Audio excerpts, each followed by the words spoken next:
নমস্কার সকলকে, Mithu's kitchen official চ্যানেলে আপনাদের সকলকে স্বাগত জানাই। আশা করি আপনারা যেখান থেকে আমার এই ভিডিওটি দেখছেন আপনারা সকলে ভালো আছেন এবং সুস্থ আছেন।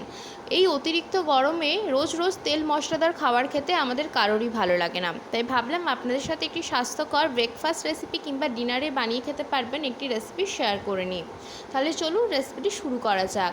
তার জন্য এখানে একটি বোলের মধ্যে আমি 1 কেজি সেদ্ধ চাল 4 থেকে 5 বার জল পাল্টে পাল্টে ধুয়ে নিয়েছি, যেহেতু ধুলোবালি থেকে থাকে সেই ক্ষেত্রে। তারপরে জলের মধ্যে আমি এটাকে সারা রাত ভিজিয়ে রেখেছিলাম। হাতে যদি সময় খুব কম থাকে 3 থেকে 4 ঘন্টা ভেজালেও কিন্তু হবে। সারা রাত ভিজিয়ে রাখলে চালটা খুব সুন্দরভাবে ভিজে যায়, সেই ক্ষেত্রে আমি এখানে সারা রাত ভিজিয়ে রেখেছিলাম। চালটা যখন খুব ভালো করে ভেজানো হয়ে যাবে ঠিক সেই পর্যায়ে চালটাকে আমরা জল থেকে তুলে নিয়ে মিক্সিং জারের মধ্যে দিয়ে খুব সুন্দর একটা পেস্ট বানিয়ে নেব এবং এর মধ্যে আরও কয়েকটা উপকরণ আমি দেব। আর সামান্য পরিমাণ যেই জলের মধ্যে চালটা ভেজানো ছিল সেই সামান্য পরিমাণ জল আমি এর মধ্যে দিয়েছি। তারপর এর মধ্যে দিয়েছি আমি পরিমাণ মতো নুন।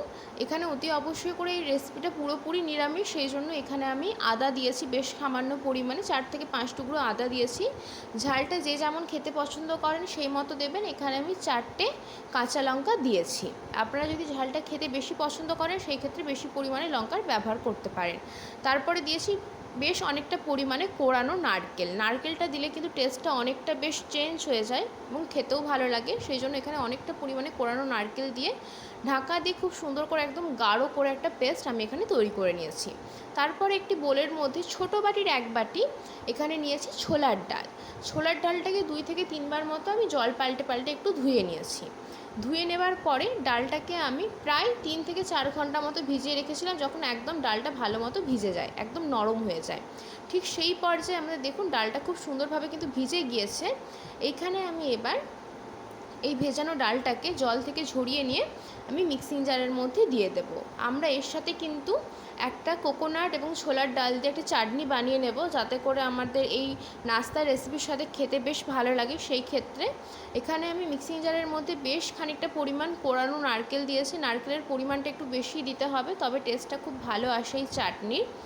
এরপরে এর মধ্যে দিয়ে দিয়েছি আমরা যে ভিজিয়ে রাখা যে ছোলার ডালটা রেডি করে রেখেছিলাম, সেই ছোলার ডালটাও এর মধ্যে আমি দিয়ে দেব। পুরো ডালটাই দিয়ে দেবো, যতটা পরিমাণে আমি ডালটা ভিজিয়েছিলাম ততটা পরিমাণ ডালই কিন্তু আমি এখানে দিয়ে দিচ্ছি এবং সামান্য পরিমাণ জল দেব। খুব একটা বেশি কিন্তু জলের ব্যবহার হবে না, একদম অল্প পরিমাণে জল দিয়ে দেবো এখানে। যদি বেশি প্রয়োজন হয় পরবর্তীতে আমরা জল এখানে ব্যবহার করতে পারি। একদম অল্প পরিমাণে ডাল ভেজানো জলটা সামান্য পরিমাণে আমি এখানে দিয়েছি, দিয়ে খুব সুন্দর করে একটা গাঢ় থকথকে পেস্ট তৈরি করে নিয়েছি। দেখুন কত সুন্দরভাবে কিন্তু পেস্টটা আমাদের রেডি হয়ে গিয়েছে এবং এই পেস্টটা আমরা একটি বোলের মধ্যে ঢেলে নিচ্ছি। এর মধ্যে একটা তাড়কা দিতে হবে, তার জন্য একটা তাড়কা প্যানের মধ্যে 2 চামচের মতো সর্ষের তেল দিয়েছি। আপনারা চাইলে সাদা তেলও ব্যবহার করতে পারেন।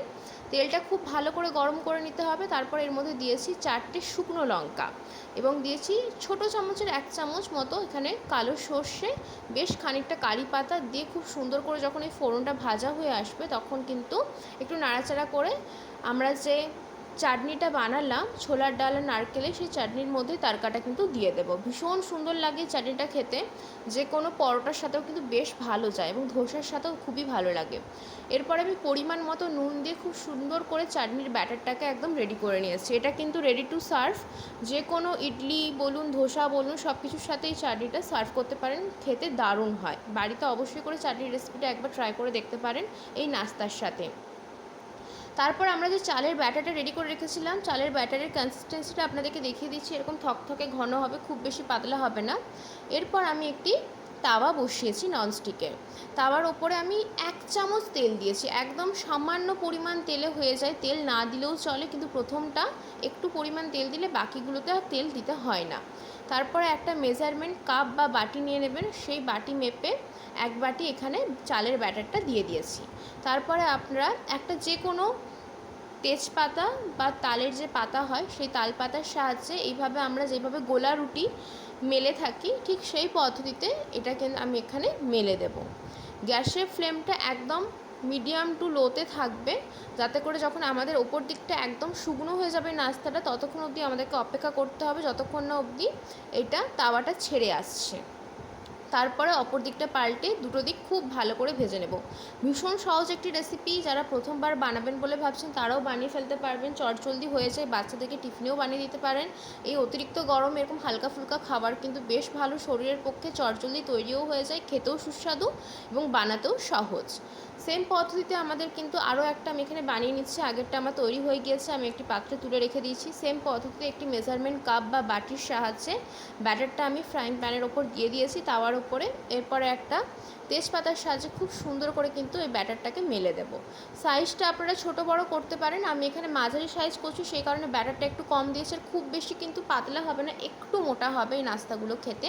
ভীষণ সহজ একটি রেসিপি, পেট অনেকক্ষণ ভরা থাকে, যেহেতু চাল দিয়ে তৈরি সেই জন্য 2 থেকে 3টে খেলে কিন্তু পেটটা অনেকক্ষণ ভরা থাকে এবং একদম কম তেল মশলায় তৈরি। তেল দিতেই হবে না, হয়তো এক একটাতে হাফ চামচ করে তেল দিতে হবে, তাও হয়তো তেল সেইভাবে প্রয়োজন পড়বে না। যখন একটা দিক খুব ভালো মতো হয়ে যাবে অপর দিকটা পাল্টে দুটো দিক খুব ভালো করে ভেজে নেব।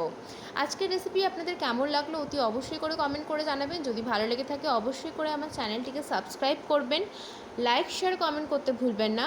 আর যদি এরকম নিত্য নতুন রেসিপি পেতে চান অবশ্যই করে আমার চ্যানেলটিকে সাবস্ক্রাইব করে আমার চ্যানেলের পাশে থাকার অনুরোধ রইল। আমি এর সাথে সাইড ডিশ হিসেবে সয়াবিন দিয়ে মটরের ঘুগনি বানিয়েছিলাম এবং চাটনি যেটা রেডি করেছি সেটার সাথে সার্ভ করেছি।